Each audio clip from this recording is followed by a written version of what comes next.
अनंत अपने माता पिता शैलजा जी और महेश जी और बहन बहनोई प्रीति और शैलेश के साथ धरती को शादी के लिए देखने के लिए आया हुआ था। धरती अपने माता पिता रेखा जी और विकास जी की इकलौती संतान थी। सबको धरती पसंद आ गई थी और अनंत भी धरती के मम्मी पापा रेखा और विकास जी को पसंद आ गया था कि तभी अनंत की माँ शैलजा जी ने विकास जी और रेखा जी से बोला कि धरती तो आपकी इकलौती बेटी है, तो दहेज तो आप भरपूर देंगे। अभी विकास जी और रेखा जी कुछ बोलते उसके पहले ही धरती बोल उठी, आंटी यह आप कैसी बातें कर रही हैं? मेरे पापा कोई दहेज नहीं देंगे। मेरे पापा ने मुझे पढ़ाया लिखाया, मुझे इस काबिल बनाया कि मैं आत्मनिर्भर बन सकूं, और फिर मैं अपने माता पिता की इकलौती संतान हूं, तो उनका ख्याल रखना भी मेरी जिम्मेदारी है। तो मैं उनके ऊपर बोझ तो नहीं बन सकती कि अपनी शादी के नाम पर उनके रिटायरमेंट के बाद काफ़ी कुछ दहेज में लेकर अपने ससुराल चली जाऊं। मैं दहेज के सख्त खिलाफ हूं और मैं बिल्कुल नहीं चाहती कि मेरे मम्मी पापा मुझे शादी में कोई भी दहेज दें। और अगर आप लोगों को दहेज लेना है तो मैं अभी और इसी वक्त इस रिश्ते से इनकार करती हूँ। विकास जी और रेखा जी को उम्मीद नहीं थी कि दहेज वाली बात पर धरती इस तरह से रिएक्ट करेगी।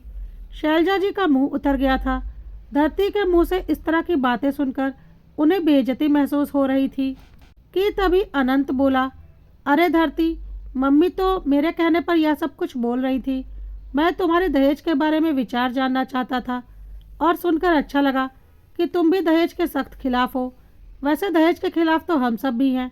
हम सब तो बस तुम्हारा मन देखना चाहते थे और तुम उसमें खरी साबित हुई हो। हमारी तरफ से तो यह रिश्ता पक्का है। अब देखते हैं तुम्हारे मम्मी पापा इस रिश्ते के लिए तैयार हैं या नहीं। हमें दहेज में कुछ भी नहीं चाहिए। महेश जी और शैलजा जी अपने बेटे का मुंह देख रहे थे कि वह क्या बोले जा रहा है, लेकिन अनंत ने आंखों ही आंखों में शैलजा जी को इशारा कर दिया था कि वह चुप रहें और जैसा वह बोल रहा है उसे बोलने दें। अनंत की बातें सुनकर धरती के माता पिता विकास जी और रेखा जी काफ़ी खुश हुए कि अनंत इतनी अच्छी सोच का लड़का है, और धरती भी काफ़ी खुश हुई क्योंकि उसे इस तरह का लड़का ही चाहिए था। धरती के माँ बाप ने भी अपनी तरफ से रिश्ता पक्का कर दिया और कुछ दिनों के बाद धरती की शादी अनंत के साथ बिना किसी दहेज के हो गई। धरती बहुत खुश थी और वह अनंत के साथ विदा होकर अपने ससुराल आ गई। धरती को सब कुछ बहुत अच्छा लग रहा था। उसने जैसा चाहा था उसे वैसा ही ससुराल मिला था। 2 दिन के बाद धरती की माँ रेखा जी ने फ़ोन किया और धरती का हालचाल पूछा। धरती ने बोला, मम्मी, मेरे ससुराल में सब लोग बहुत अच्छे हैं और मेरा बहुत ख्याल रखते हैं। मैं बहुत भाग्यशाली हूँ कि इतने अच्छे घर में मेरी शादी हो गई। धरती के मुंह से यह सारी बातें सुनकर रेखा जी और विकास जी को बहुत तसल्ली हुई कि उनकी बेटी की शादी सही घर में हो गई है। इसी तरह से करीब 1 महीने का वक्त बीत गया। धरती बहुत खुश थी, लेकिन 1 महीने के बाद धरती को समझ में आने लगा था कि जैसा दिख रहा है वैसा कुछ भी नहीं है। अब उसके सामने ससुराल की असलियत आ रही थी। अनंत बहुत बदतमीजी के साथ धरती से बात करता था, जिसमें उसके माँ पापा शैलजा जी और महेश जी भी पूरा साथ देते थे। उसकी ननंद प्रीति और नंदोई शैलेश भी उसे परेशान करने में कोई कसर नहीं छोड़ते थे और बात बात पर ताना मारा करते थे कि अनंत, कैसे भिखारी की बेटी को ब्याह करके ले आया है तू। इकलौती बेटी होने के बावजूद भी 1 पैसा दहेज का नहीं दिया। और अनंत बोलता था, दीदी तुम चिंता क्यों करती हो, पैसे कैसे निकलवाने हैं वह सब मैं जानता हूँ। अब तो उनकी चिड़िया की गर्दन हमारे हाथ में है। इधर गर्दन दबाएंगे उधर पैसे आएंगे। यह सब कुछ सुनकर धरती हैरान हो गई। क्या सोचा था उसने इन लोगों के बारे में, और क्या निकले यह लोग। और उसने विरोध करना शुरू कर दिया। धरती ने बोला, तुम लोगों ने समझ क्या रखा है मुझे। मैं कोई पुराने ज़माने की सीधी सादी लड़की नहीं हूँ जिसे ससुराल वाले दहेज के लिए टॉर्चर करेंगे और वह चुपचाप बर्दाश्त करेगी। तुम लोगों की ईंट से ईंट बजा दूंगी। मुझसे उलझने की कोशिश मत करना। कोई दहेज नहीं मिलेगा तुम लोगों को। दहेज का इतना ही शौक था तो शादी क्यों की। मैंने तो उसी वक्त बोल दिया था कि मैं दहेज के खिलाफ हूँ। शादी के लिए मना कर दिया होता। इस पर अनंत ने बोला, बेवकूफ़ समझाया क्या मुझे? मैंने दहेज के लिए मना कर दिया होता। आखिर तुमसे शादी करने के लिए गया क्यों था मैं? इकलौती बेटी हो तुम अपने माँ बाप की, तो जाहिर सी बात है तुम्हारे माँ बाप के मरने के बाद उनकी सारी जायदाद तुम्हारी होगी, यानी कि हमारी होगी। यह सब सुनकर धरती अंदर तक हिल गई और बहुत जोर से चिल्लाई, तुम्हारी हिम्मत कैसे हुई मेरे मम्मी पापा के लिए इतने गंदे शब्द निकालने की? तो अनंत ने उसे एक जोरदार तमाचा लगा दिया और बोला, खबरदार, अगर इतनी तेज़ आवाज़ में मुझसे दोबारा बात की तो यह तुम्हारा मायका नहीं है।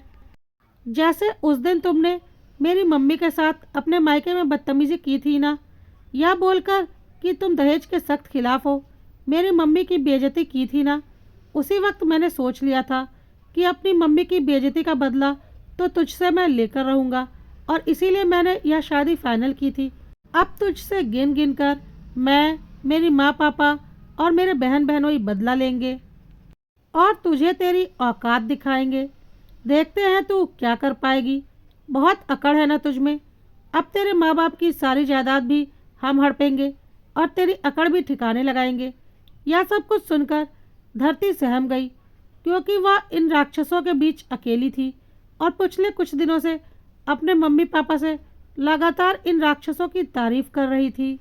अब वह उन्हें कैसे बताती कि इनका असली रूप तो कुछ और ही है, क्योंकि इन लोगों ने चाल ही ऐसी चली थी कि सबके मन में बैठ गया था कि यह लोग बहुत ही अच्छे हैं। अगर वह कुछ बोलती भी तो उसकी बात पर कौन यकीन करता, क्योंकि जो कुछ भी हो रहा था वह तो अकेले में हो रहा था।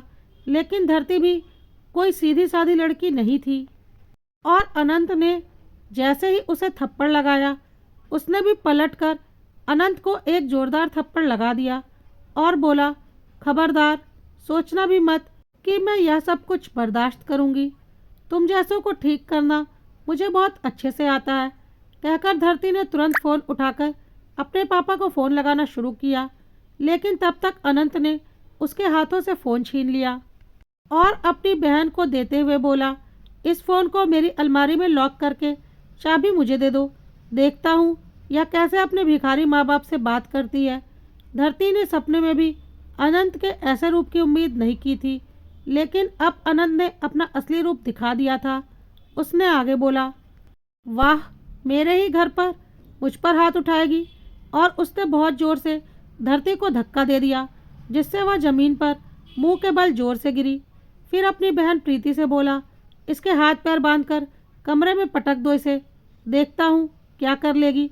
धरती ने सोचा भी नहीं था कि ससुराल में उसके साथ यह सब कुछ होगा और वह अकेली पड़ गई थी। उसके पास कोई जरिया नहीं था किसी से कांटेक्ट करने का। अनंत ने उसके मायके में फ़ोन करके बोल दिया था कि वह और धरती विदेश घूमने जा रहे हैं और उनका फ़ोन बंद रहेगा। वह विदेश से 1 महीने के बाद घूमकर वापस आएंगे। और धरती ने इस बीच अनंत और उसके परिवार की इतनी तारीफ़ें की थी अपने माँ बाप से कि उन्हें किसी बात का कोई भी शक नहीं हुआ।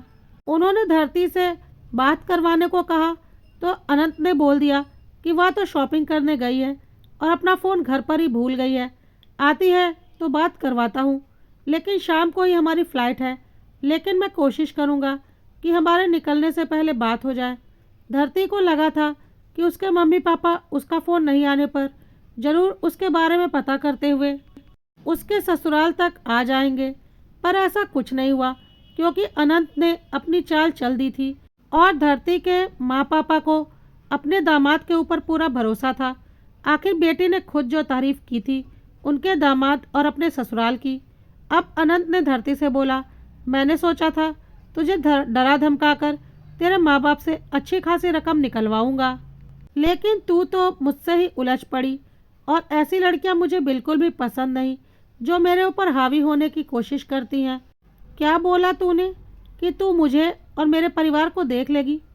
देख, तेरे सामने है मैं और मेरा सारा परिवार, क्या कर लेगी तू?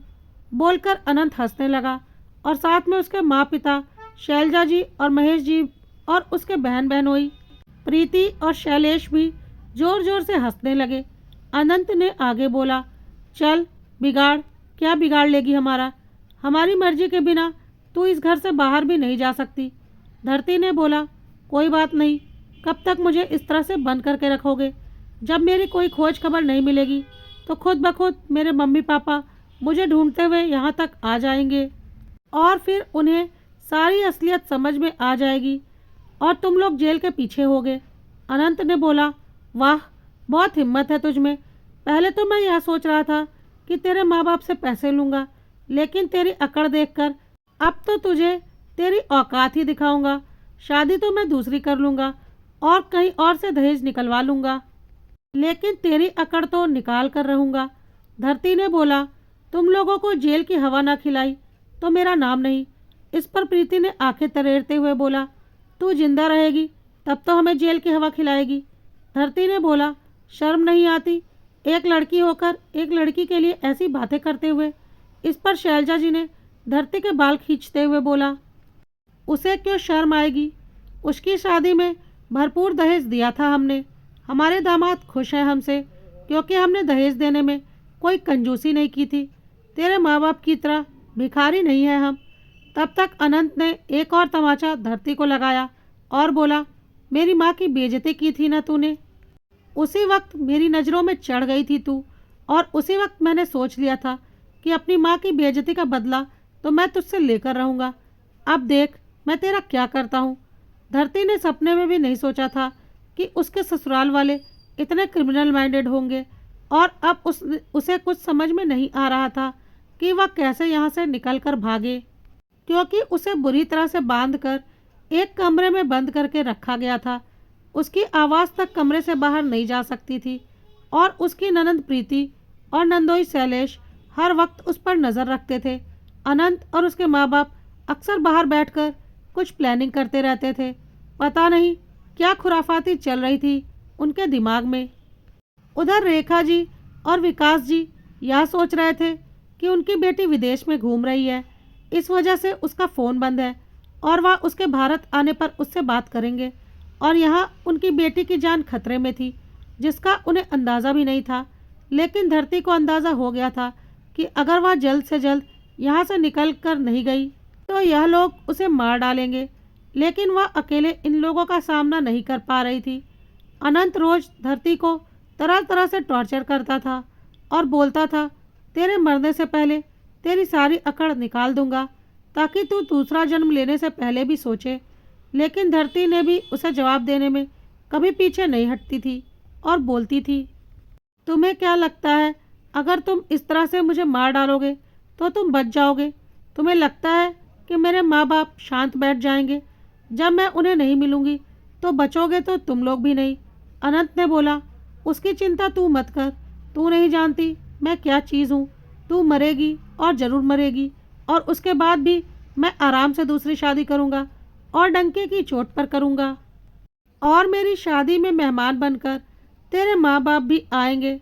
और हाँ, तेरे माँ बाप तो क्या, कोई भी मेरा एक बाल भी बाका नहीं कर पाएगा। इतना इंतज़ाम कर रखा है मैंने। धरती को कुछ समझ में नहीं आ रहा था कि अनंत क्या साजिश रच रहा है, और वह बहुत परेशान थी। इसी तरह से करीब 1 महीने का वक्त बीत गया। इस बीच धरती को अनंत और उसके घर वालों ने बुरी तरह से टॉर्चर किया। राक्षस थे अनंत और उसके घर वाले, लेकिन यह बात विकास जी और रेखा जी नहीं जानते थे। अनंत और उसके घर वाले इतने शातिर थे कि वह धरती को शारीरिक रूप से प्रताड़ित करते थे, लेकिन उसके शरीर पर एक खरोच के निशान तक नहीं आने देते थे, ताकि कभी अगर धरती किसी के सामने आए तो किसी को कुछ शक ना हो कि इसके साथ कोई हिंसा हुई है। इस बात पर धरती भी गौर कर रही थी, लेकिन अभी भी उसे कुछ समझ में नहीं आ रहा था कि उसके साथ क्या हो रहा है। पर इतना आभास तो धरती को हो गया था कि उसके साथ बहुत कुछ गलत होने वाला है, और वह चाहकर भी कुछ नहीं कर पा रही थी, क्योंकि यह सारे के सारे एक थे और वह अकेली। बस वह चाहती थी कि किसी तरह से एक बार अपने मम्मी पापा को यह बात बता सके कि वह किन राक्षसों के बीच में फंस गई है। अपने मरने से पहले वह यह संदेश अपने मम्मी पापा तक पहुंचाना चाहती थी, क्योंकि अब तो उसे भी अंदाज़ा हो गया था कि अनंत का पूरा परिवार बहुत क्रिमिनल माइंडेड है। 1 महीने बाद धरती का फ़ोन उसके मम्मी पापा के पास जाता है और वह बहुत नॉर्मल तरीके से अपने मम्मी पापा से बात करती है और बोलती है वह विदेश से घूमकर आ गई है, बहुत मस्ती की है उसने और वह बहुत खुश है। मम्मी पापा बोलते हैं तो बेटा जल्दी से एक बार अपने मम्मी पापा से मिलने भी आ जा। धरती बोलती है हाँ मम्मी पापा, मैं जल्दी ही आप लोगों से मिलने आऊँगी। और बहुत ही नॉर्मल तरीके से धरती ने बात करके फ़ोन रख दिया। विकास जी और रेखा जी की पूरी तरह से संतुष्ट थे कि उनकी बेटी धरती अपने ससुराल में अनंत के साथ खुश है। लेकिन 2 दिन के बाद विकास जी और रेखा जी के पास धरती का एक वीडियो आता है जिसमें धरती साफ बोल रही है मम्मी पापा, मैं अनंत से कभी शादी नहीं करना चाहती थी, मैं किसी और लड़के से प्यार करती थी, लेकिन आप लोगों ने ज़बरदस्ती अनंत से मेरी शादी कर दी और मैं शादी से बिल्कुल भी खुश नहीं हूँ, इसलिए मैं अपनी मर्जी से आत्महत्या कर रही हूँ। इसमें किसी का कोई दोष नहीं है। अनंत और उसका पूरा परिवार पूरी तरह से बेकसूर है और वह लोग बहुत अच्छे हैं और मेरा बहुत ख्याल रखते हैं, लेकिन मैं अपने प्यार से बिछड़कर जिंदा नहीं रह सकती, इसलिए मैं अपनी मर्जी से खुदकुशी कर रही हूँ। कहते हुए वह फांसी के फंदे से झूल गई। यह वीडियो देखते ही विकास जी और रेखा जी को जोर का झटका लग गया कि तब तक अनंत का फ़ोन आ गया और उसने रोते हुए रेखा जी और विकास जी से बोला कि धरती ने आत्महत्या कर ली है, पता नहीं क्यों उसने ऐसा कदम उठा लिया।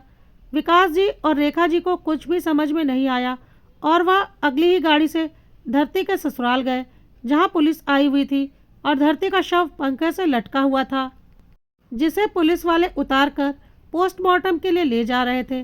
पुलिस अनंत और उसके घर वालों से पूछताछ कर रही थी और वह लोग बोल रहे थे हमें नहीं पता धरती ने ऐसा क्यों किया, हम तो उसका बहुत ख्याल रखते थे और अभी तो हमारी कुछ महीनों पहले ही शादी हुई थी। पुलिस वाले अनंत और उसके परिवार पर शक कर रहे थे।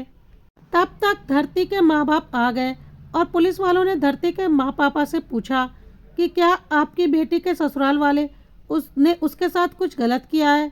विकास जी और रेखा जी को कुछ समझ में नहीं आ रहा था और उन्होंने वीडियो पुलिस वालों को दिखा दिया जो धरती ने अपने फ़ोन से उन्हें भेजा था, जिसमें धरती अपनी मर्जी से आत्महत्या करने की बात कह रही थी क्योंकि विकास जी और रेखा जी नहीं चाहते थे कि किसी भी निर्दोष को सजा हो। पर उन्हें यह बात समझ में नहीं आ रही थी कि धरती ने तो कभी उनसे यह नहीं कहा था कि वह किसी और से प्यार करती है, फिर उसने इतना बड़ा कदम क्यों उठा लिया। लेकिन वीडियो में साफ था कि धरती ने किसी पर कोई इल्ज़ाम नहीं लगाया है बल्कि अपनी मर्जी से ही आत्महत्या की है। किसी को कुछ समझ में नहीं आ रहा था। अनंत और उसके घर वाले एक दूसरे को देखकर कुटिल मुस्कान मुस्कुरा रहे थे क्योंकि अनंत ने धरती को ठिकाने लगा दिया था, वह भी इस तरीके से कि कभी उसके ऊपर कोई उंगली न उठे। धरती इस दुनिया से जा चुकी थी, वह अनंत की साजिशों का शिकार हो गई थी।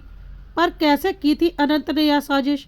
आखिर ऐसा क्या किया था अनंत ने कि धरती आत्महत्या करने पर मजबूर हो गई थी और आत्महत्या करते वक्त उसने यह तक बोल दिया था कि इसमें अनंत और उसके परिवार का कोई दोष नहीं, जबकि अनंत और उसके परिवार ने ही उसे मौत को गले लगाने पर मजबूर किया था।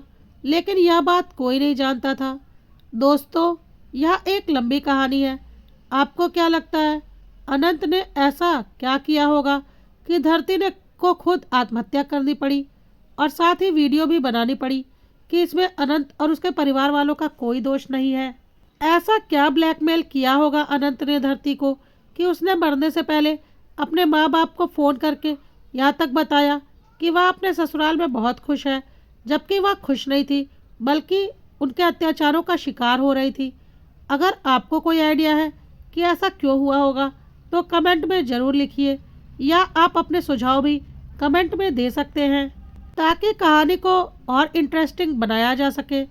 यह जानने के लिए कि धरती ने ऐसा कदम क्यों उठाया और जालिम अनंत और उसके परिवार को खुद ही बचाकर इस दुनिया से क्यों चली गई। देखते रहिए यह लंबी कहानी। जल्द ही इसका अगला एपिसोड पब्लिश कर दिया जाएगा। अगर कहानी पसंद आ रही हो तो कड़वा सत्य को लाइक, फॉलो और सब्सक्राइब करना ना भूलें।